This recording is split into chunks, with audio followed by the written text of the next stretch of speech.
Hello YouTube, Sam here from youtube.com/onlivegamer for the new Boston, and in this tutorial we're going to continue working on the game.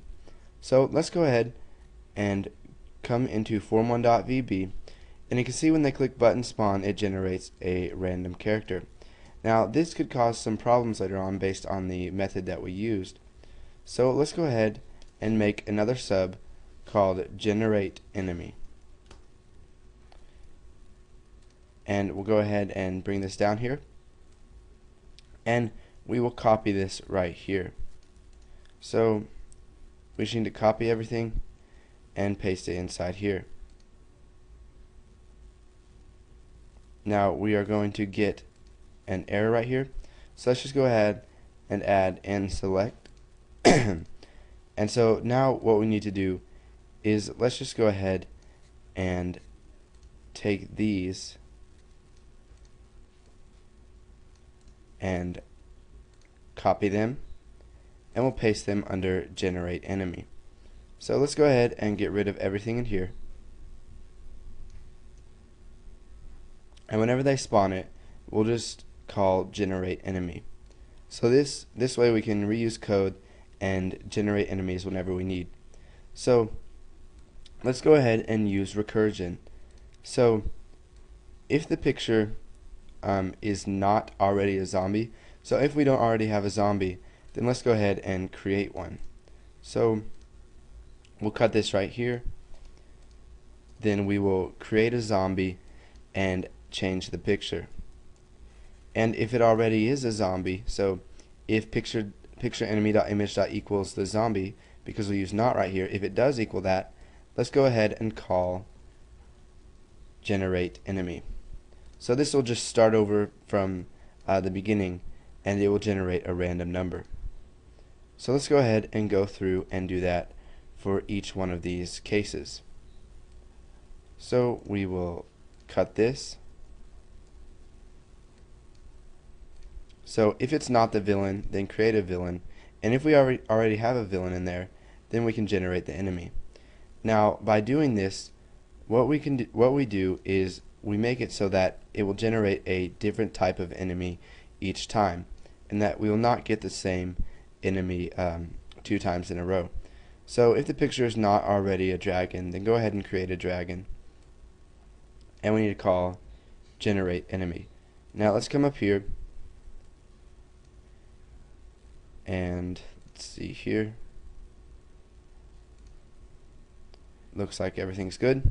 So let's go ahead and run this.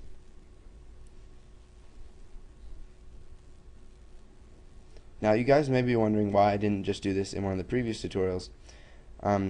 Is because I like to show you problems that you might run into and how you can come up with ideas to fix them, and hopefully this will give you guys examples of what to do and how to fix problems. I've had some people on my YouTube channel tell me that they like it when I do that, so I just decided to do it with these tutorials.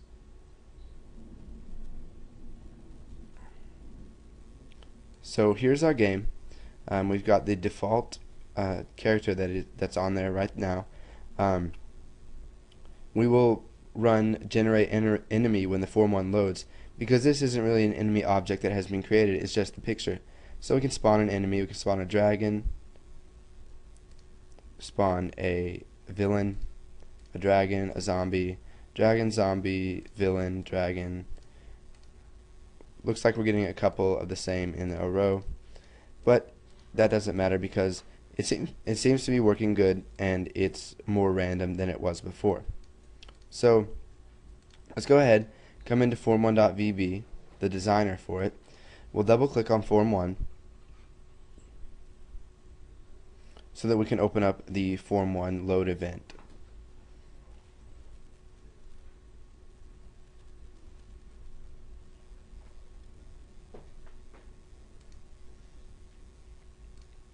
Okay, so whenever the form1 loads, what we want to do is generate an enemy. Okay, so now that we've got that out of the way, let's go ahead and come over to Game GUI. We'll right click and we will add a class. Now I'll make this a little bit smaller, and we will call the class Popeye. We'll go ahead and add it. So here's our class Popeye. Now let's go ahead and make some variables. So we'll do public shared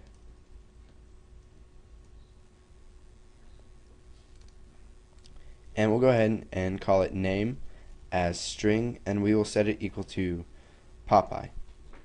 So let's go ahead and make it so that Popeye cannot be edited. So we will just make it constant.